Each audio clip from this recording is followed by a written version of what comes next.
Now that we know how the pencil tool works, and we also know how the brush tool works, it's time to introduce another tool called the blob brush tool. Now this tool is also here in the toolbar together with the paintbrush. The shortcut for it is not B, it's Shift B. And the main difference is that this tool actually has a brush size. Now when you double click on the tool, it has additional options, but we can already see that there is a size for the brush. I'm going to increase this. And by the way, you can see because I'm using a tablet, it's already set up to control the size with the pressure that I'm using on the tablet itself. So the harder I press the pen, the bigger the brush gets. Of course, I can always switch back to fixed size, which means it's going to be the same size always, but I'm going to keep it on pressure. I will come back to this and explain it in more detail, but for now, let's just see how this works. So as you can see, it has a brush size, and when I paint, the main difference here is not just that I have a very big brush, but also that the resulting object is actually a filled shape. So it's not a path that follows the direction in which I drew, but it actually creates a blob, which is a filled object.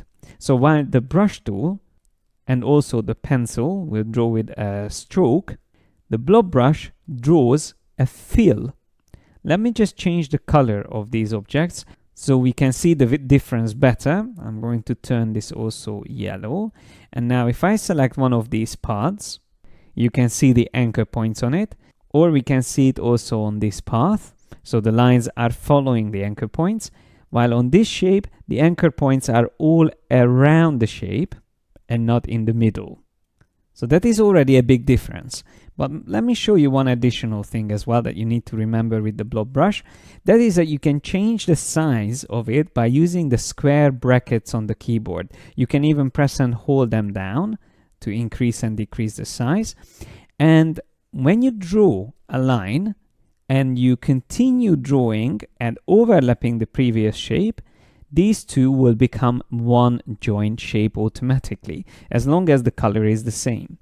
If you draw somewhere else and not connect the two shapes, then obviously it will be two separate objects. So that's one, there's another one. And if I deselect this shape as well and just use a different color and paint over these, because it is a different color, of course, it's not going to be automatically connected into the other shapes. Now you are probably wondering, why is it important to have a tool like this? Well, for me, in my workflow, this serves mainly for coloring. So this is a great tool to color very quickly details, and I'm going to show it to you here on this hat. First of all, I'm going to lock it. There's a shortcut. If you press Command 2 or Control 2 on PC, that's a quick way to lock the selected object. Then I'm going to select the blob brush and pick a color. I'm going to use maybe orange color for this, or red. And that's going to be the main fill color for this shape. But before I draw, I will also do something else. As you can see, currently, it's actually painting on top of the hat. But what I want to do is to paint behind it. Now, what you can do in Illustrator is to change drawing modes. And you will find an option called Draw Behind here at the bottom of the toolbar. The shortcut for it is Shift D. With that, you can actually toggle between Draw Normal, which would mean draw in front, and then Shift D switches to Draw Behind, which means when you draw, it automatically will appear behind whatever you have on the current layer. As long as this mode is selected, you will be able to draw and create shapes at the bottom of the current layer. So that is a great technique for coloring. You can see already that when I go over this shape, everything is going to appear behind it. Of course, I could make my brush bigger, but I quite like painting over and just quickly achieve what I wanted. Now, you can, of course, then switch color, and I'm going to pick yellow, let's just say, for this ribbon part here. So I'm going to paint over that. Once again, just very quickly, those areas paint over it with yellow. Now what happened there is that because the draw behind was still on, the new shape was actually created all the way at the bottom behind the red item. Of course, I can always go to the layers panel and drag that group above the red object, but it's also good to remember that you can always switch between drawing modes. And if you use draw behind often, then it might be wise to start with smaller details first and then draw the bigger areas. That way you don't even have to go to the layers to move things around. Now you might be thinking that this looks really sloppy and there's a lot of parts that goes outside of the hat, but what you can do as always is to unlock the hat, select all these details together, and then use our trusty shape builder, holding down Alt or Option, and very quickly remove all the unnecessary details. Now for the yellow bits, I'm going to lock temporarily the red parts, and then I select again the hat, which has the outlines and that yellow bit, and then again use the shape builder tool, hold down Alt, and remove quickly those parts that we don't need. And to make it even faster, I will show you another great technique. For erasing, what we can also do is to select this yellow shape. I will just zoom a little bit closer just so you can see it better, and then select the eraser tool, which is Shift E, or it's here on the toolbar. And the good thing about this tool is that it works exactly like the blob brush. It even has size options, just like the blob brush, but instead of drawing, it erases. So we can change the brush size just like with the blob brush. And the best thing about it is that it only deletes from the selected shape.